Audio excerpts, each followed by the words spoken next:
And let me just bring y'all to the back here real quick.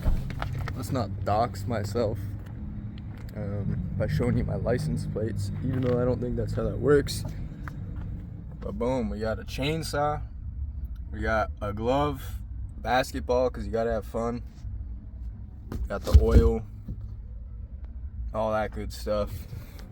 Yeah, so technically it's actually week 2, but I'm just calling it day 2 because it's episode 2.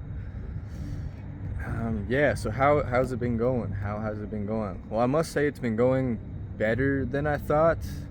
I'm trying not to be too optimistic here, trying not to be delusionally optimistic, but it has been going better than planned.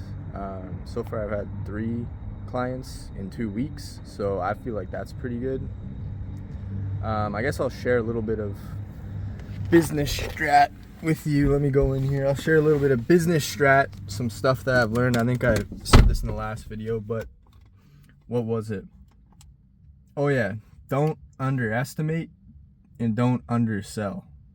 So basically underselling is putting the price too low, and underestimating is underestimating how much work it's going to take to get the job done. And also aim for $200 to $300 a day, or else it's not really worth it. And you might be thinking, but what if I make $100 a day? That's pretty good. Not really. I mean, can you live off $100 a day? Not in today's time. But that's a discussion for another video there.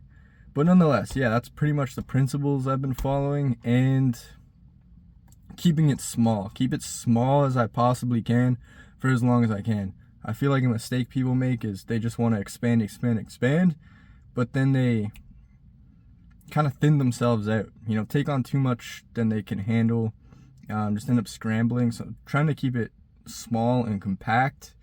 What's another thing? Yeah, reinvesting the profits. So realistically, I haven't profited as much as I could have, just because of the tools that I'm buying to get the job done. And another thing is don't buy the tools before you get the job. It's like, get the job, then buy the tools. And people might think, well, like, then how can you confidently say you can get the job if you don't have the tools? It's just like, well, just know that you can get the job done. It's like, just because you have the tools doesn't mean you can get the job done. So it's like, know that you can get the job done, then get the tools, and then make sure the tools will pay themselves off as quick as possible. So I'm trying to buy the cheapest stuff I can, just so that it pays itself off, and I don't have to like work 50 jobs just to pay off an expensive mower or whatever it is. So even already, I've already paid off all my tools, so I have all my tools, and I have a decent amount of profit, which is pretty good in my opinion. But yeah, what's the goals? What do I want to get out of this? Or like, where do I hope to see this? Ideally, you know, one goal I have right now is like $1,500 gross by the end of the month. I feel like that wouldn't be too bad. I feel like that'd be pretty nice. That's excluding, you know, that's gross profit, so that's not actual like profit. I feel like that's a reasonable enough goal. Yeah, and to just keep doing it, just stay consistent and kind of prepare for the winter months. I don't know what I'll do then. And that's kind of the tricky thing about this, and probably the main concern is that, yes, it's good now, you know, it's June, it'll be July, August, maybe even a bit of September, but what happens when October and November start to roll around? It's like, people don't want landscaping, they don't really want yard work done, maybe they need their leaves raked. I'm not sure, mow lawn, maybe, but I think that's when you have to transition into the second phase, which is the winter arc, if you will, and then that's a whole other boatload of tools and freaking skill set in and of itself. But yeah, that's kind of where it's been at right now.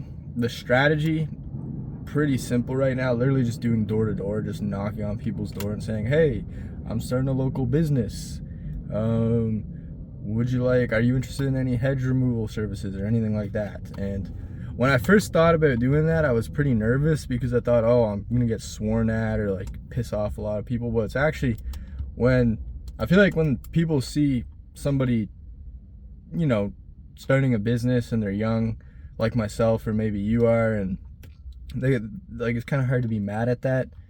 You know, I hear a lot of good lucks and, oh, like, I'll get your number, and maybe somebody, like I might know somebody, stuff like that. So it's actually like pretty positive. Pretty positive. Another thing I'm hoping for is that the people that I have worked for so far, that they have more work to be done, like retaining clients or whatever that thing is called.